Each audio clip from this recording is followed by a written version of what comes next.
Welcome to the RevoCast. I'm your host, Jay Lott, here with Nico Basanakis and Bash Jimenez. We got some interesting topics today, folks. You guys just coming back from Hutch. Let's kind of talk about what you guys saw there. Dude, a lot has unfolded the last 2 weeks. I mean, you talk about March Madness. Yeah. Madness it was.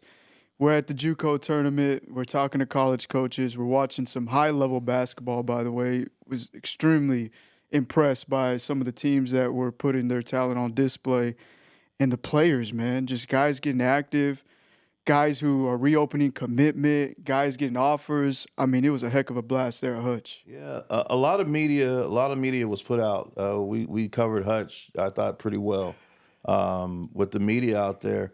One thing I did see out there was a lot of usage of Revocruit from the college coaches out there. Nico, can you speak to that a little bit? Man, it's crazy. So obviously, Revocruit was launched 2 years ago. It was a new thing not a lot of people knew about. To have 95% of college coaches in the building utilizing Revocruit, looking up players, obviously the media we were putting out on top of that, it just shows how much the brand has grown in a short period of time, and it's really cool to see, especially for me and Bash, just playing college basketball and going through it and getting to talk to a lot of these coaches that we've seen on TV and stuff. So it's been cool. There was a lot of energy at Hutch, especially from the footage that I saw when you guys were out there covering it. Did you start to get the itch that you want to play again? I mean, you guys are fresh from not playing. Did you guys feel it, Nico? I'll say this. I enjoyed watching basketball. I don't miss necessarily playing that hard. They're running and jumping and doing all those things. It would take a lot to get back in shape like that. But it was really cool to see Bash interviewing all the coaches and players before and after the games. I mean, he's become a famous guy. It's crazy to see. Like, everybody knows him now. So that was really cool to see. For sure. Jay, I'll tell you what, I'm good for about 2 corner shots, man. Maybe I'm open, hands up in the corner. If Trent Lincoln wants to kick the ball out to me, I'll knock it down. But that's about it, man. That's about it. Yeah. But Trent, though, wow. Yeah. That kid, he's going to be pretty good, man. He might be a leaguer. That might be a kid who ends up making it to the big leagues. So you're saying Trent Lincoln might go to the league. Like you were that impressed with what you saw out there. By far one of the most talented players at Hutch, without a doubt. He plays the right way. He doesn't force action. He lets the game come to him, and then when it's time to get a bucket, he'll go get a bucket, but always makes the extra pass. I mean, he could have scored 25, 30 every game, but, I mean, it was the assists. To me, like, that's what really stood out. And I can't help but talk about talent, right? Trent's talent, but straight dominance, bro. Terry Copeland out of Howard College. Yes. Oh, my gosh. You talk about dominance, like people go back and forth with saying, oh, this player's dominant. No, this dude is dominant. He's in the paint. He's probably 230 pounds, 6'9". I mean, maybe even more than that, Nico. But he was just enforcing his will on any time he wanted a bucket, he got one. I mean, imagine a 6'9" guy but built like Micah Parsons. That's essentially what we were looking at. Wow. Yeah. Built like Micah Parsons. He was a big dude. Yes. So from what I saw, I got DeMarcus Cousins vibes. Yeah. Oh, that's a good one. That's what I got. That's when I saw him play, I got DeMarcus Cousins vibes. I mean, this guy's energy. Boogie action. Yes, this guy was all over it. So let me ask you guys this. First of all, let's talk about some players with some individual skill sets that we saw out there at Hutch. How was the shooting at Hutch? In tournament play, it can be interesting. I mean, you don't get your shoot-arounds are scheduled differently. Did any shooters stand out to you at Hutch? Did you notice how anybody's shooting the ball well? Absolutely. Day one, we started with Shackleton out of Daytona State. Mm-hmm. He was ripping the net off. You talk about College of Southern Idaho, Ace Reiser, smaller guard. I got some bias to him. We did a little interview. That's the only player out there that we were the same height, by the way. But, Ace Reiser, great shooter. Cooper Kessler, also at College of Southern Idaho. Those were 3 guys that, they shot the net off. Yeah. Other than Copeland, were there any other bigs that stood out to you? Or before we talk about individual players, can you speak to just the physicality that you saw at the rim out at Hutch? Both of you guys? Yeah, I mean, athletes, man. Like, you could tell they were playing as hard as they possibly could, and it was one of their last opportunities to play junior college basketball. Like, those were the vibes that you got out there, and they were competing like it was going to be their last game. So that was something I was the most impressed about. Yeah, and Vince Sands had a guard I want to speak to shooting. Don't go over his name. Dre Vassar. A coach and I were on the Revocruit software, and we're trying to figure out why he's shooting so well. Dude, this dude shot over 233s and made over 90 of them. So he's a 45% shooter on 230 attempts. So, yeah, crazy. But you talk about bigs. I mean, Zati Lubaki, Trinity Valley's going to Utah. One of the 3 high major commits in junior college. I mean, that's a dude that was asserting his will as well. Yeah.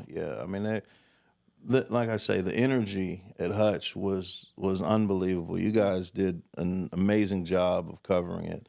I mean, I saw some clips. What did that one guy say after the one game? Something about dog food? What did he say? If you dog food, you finna get 8. Oh, man. Yeah, that was good. Yeah. That was the same guy that actually so we're actually, I want to wrap that. We're actually gonna go interview DeMar Van Kelly, who, wow, I can't believe I skipped over him on the shooting. Yeah, he was lights out. 30 ball. I mean, 7 for 12, I believe, from 3 that game specifically.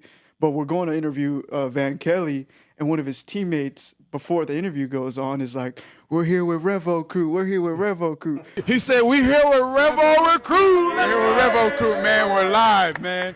So the media side was really playing a factor in the experience these guys were getting. Right, it's a world-class experience for these young men, and at the JUCO level, they don't get that. And they were happy that Revocruit was providing that. So I'm like, man, before the camera goes, I'm like, you're doing the intro.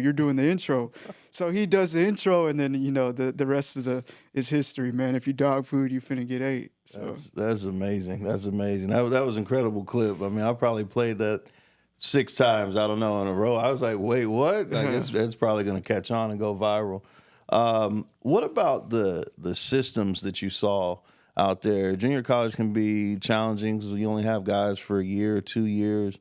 So the coaches may struggle to, implement their culture, and they try to get culture guys and run their stuff. From what I saw, it seemed to be very clean basketball, not something I'm used to seeing at the junior college level, although that's the highest level of junior college. What did you guys see there? Well, Jay, and I think obviously coaching's number one, right? Great coaches will know how to coach themselves into wins. But I think, Jay, to say you haven't necessarily seen that you got to think about what the portal's done to junior college. Everybody's getting older, right? Yeah. So we're getting guys who are on the court that are 20 years old. So, of course, they're a little bit more mature. They're going to listen to coach a little bit more, and they're going to run the sets that they need to run because, I mean, an 18, 19-year-old, he's just trying to get in his bag and show the 300 coaches that are there, hey, I'm worth your scholarship offer. But these guys know what it takes to win. And that's why they're all there at the tournament. Yeah, and I'll add to that. Obviously, Bash just said it at the end, but, these are the best teams in junior college, and there's a reason they're the best teams. They play as a team.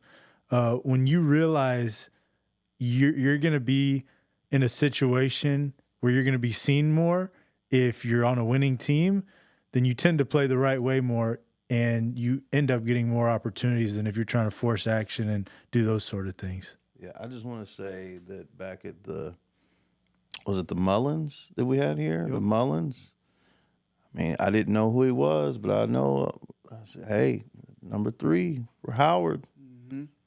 I called it. You did. Back then, I said, I don't know who that guy is. And I think he might have even, he just showed toughness. I think he rolled his ankle that day and then came back and still played. I said, oh, man, who is this? You talking about the guard? Yeah, the guard, yeah. Daniel Culberson. Yes. Who was actually committed to Kansas City at the time. Reopened his commitment and he had committed to Eastern Michigan. That staff left. He's an available guard. Oh, he's still available? Well, after everything that's transpired, yes. And that's champion right there. Oh, wow. Nico, did you have any conversations with any coaches out there specifically, especially junior college coaches, and they talk about their program a little bit, about what they're trying to do and trying to accomplish. For sure. Yeah, no, I mean these schools are talking about how much Revocruit has obviously helped them, which has been pretty cool to hear. So obviously they're leveraging the media and marketing we're doing along with the software to push the college coaches, the 4-year coaches, to them. Mm-hmm. And they said a game changer for them is, the capability to just share their player, and then obviously the 4-year school is able to track them and receive different box scores, things of that nature. I actually want to piggyback off of that, because we talk about how the portal's affected, the play of the game and these older players coming onto the court. But you also talk about how the portal's affected the need for marketing for junior college. Mm, because the route's changing, right? These high school kids got to go to someone, in my case, junior college is the answer to that, instead of Division I, or, dreaming, I'm only waiting for that D1 is good, but I think they need to know more about these junior college programs out there. So I say that to say I had 30-year head coach, junior college head coaches, 15-year NJCAA champions, you name it, coming up to Revocruit brand wanting to do an interview. They wanted to talk about their program and talk about the wins there at Hutch, because that's marketing for their program, and that's going to help them get more kids. So every player at Hutch, every player that you saw there, you could find on Revocruit. Everyone. Every single one. Every single player. In seconds. That's amazing. So we're gonna go ahead and shift gears, guys, because we're here. It's Final Four time, and the season's winding down. I think you guys fly out today, or going to Indiana. Yeah. Final Four, guys. What do you guys think? Before we get into specific matchups, let's kind of talk about the landscape and what shaped the Final Four. I mean, we saw a lot of teams being led by freshman guards. Your top players in the country, those guards leading you. And when you get down to this time of year, what do you think that means for your team? Is that something you guys think is good for your team, is helpful? Maybe you could use a little experience. What do you guys think? I mean, we'll just start with what transpired before the shot. We'll call it the shot. For sure. No, I think the biggest thing is you're starting to see, obviously you talk about the freshmen that are performing at a really high level, and that's super important, but what you're starting to notice is college coaches are layering in older veteran players with the younger players to essentially give them guidance early in their careers, because for a freshman, it's going to take them 5, 10, 15 games into the season to really figure out what the college level is like. And once they figure it out, obviously they're going to explode and they're going to be able to do some really big things. But for the older guys, if they're able to show them the way it's supposed to be done and navigate them, it really goes a long way. And now, I mean, they're 38, 39 games into their season now. So for them, they've been through it. They've seen what it's like, and it's at a point now where they just have to finish the job. Yeah, and I think there's no formula to win. I think, it's a mix of both, in my opinion. You're going to have those veteran guys that can help in the locker room and, when pressure hits, can be the guys who step up. But you're also going to need that young talent to come in and, like Nico said, explode and take over the game. Yeah, when I watched it, I was thinking, well, you get a freshman guard leading you, and everybody's on Boozer that makes the mistake, of the turnover there, and then I think Nico, you were like, well, I mean, it was a freshman that hit that big shot too, so you can't just say, oh, it's because he's young, because then you got another freshman turning around and hitting the shot. And also, I believe it was part of the deflection. Yeah, the deflection that caused the turnover there. So. The big part, Nico brought up that you said, but it was an upperclassman that found the guy open after the deflection. Yeah, I mean, arguably the one of the greatest players in UConn history. I mean, Alex Caravan has started 148 out of 149 games in his career, won 2 national championships. I mean, consistent, 9.3 as a freshman, 10.6 something as a sophomore, and then obviously 14 his junior year and 13 his senior year. Like, he's played and he's been through it. He's won 2 national championships. He's going to his 4th Final Four. There's a reason he's going to his 4th Final Four. Like, he's experienced what it takes to get to that level. So he's the guy in the locker room who is essentially putting all this together. Like, he didn't play well in that game. He didn't play well at all, but they don't win that game without him. He made every single little play, even though his shot wasn't falling. And still hit the big shot. And he still hit the big shot at the end. Yeah. I mean, he was 1 for 10 at that point. He hits a major three to cut it to 1. So he's the one that came off that down screen. On the left key there. Cashed the 3. Yeah, just an unbelievable game. But and let's speak a little bit more about that. I mean, you guys have been through your college careers, and you remember when you were a freshman to when you were seniors, basically to right now, right? Mm-hmm. How much better of a player were you mentally, we'll start first, as a senior than you were a freshman? Like, what were some of the things that you guys noticed? We'll start with you. Yeah, I mean, it's not even close. Like, obviously your brain develops and you learn from experience. So just going through the foxhole essentially and seeing what it takes, you're automatically going to be a better player. If you take yourself 4 years ago and now and play against each other, you're automatically going to be better based off of experience. That's you guys, maybe not myself. It's funny. And you talk. We sometimes joke about this. The Wall Street Journal, right? We talk about how we walk into the locker room with it. It's literally the truth. I mean, you're walking in with wisdom. Nico said experience. You're going into rooms where you're not. That's not your first time in that room anymore. You're going into practice, not running that drill for the first time. So it's the little things. You're on the bench. You're yelling out the play call, right? You're telling, hey man, you got to you're holding your guys accountable. It's all those different things. I want to go back to UConn though. Mm-hmm. Let's go to Dan Hurley. There a questionable ending there that I think is neither here nor there. But I think it's just cool that he carries that swagger with him. He does. And not very many coaches do that. And he's all about his boys, his team, right, the Huskies. So I'm looking forward to their run in the Final Four as well. I'm a big Dan Hurley guy, man. I think he's the best coach in college basketball, and I appreciate the tenacity he brings to the game. There's so many great college coaches in the country, but what he's been able to accomplish, 3 Final Fours in 4 years, 2 national championships, the opportunity to win a third, I mean, you can't script it better than that. So I view him as a guy that is going to continue to rise, and he obviously develops his players into being high-level guys as well. I'm glad you guys brought Dan Hurley up because I want to talk about it's the Final Four, it's that time of year, and we see some familiar faces in the Final Four, Dan Hurley being one of them. Mm-hmm. Who else do you guys see there that now is starting to kind of become perennial guys? Well, obviously, Illinois' Brad Underwood is incredible. We had the opportunity to host their game against Arkansas last year in Kansas City. And that was an incredible experience. Got to talk with him a little bit, and just the way that he carries himself, and then the way that his teams fight and perform. There's a reason that they're here. Obviously, Stojakovic, a tremendous shooter coming off the bench.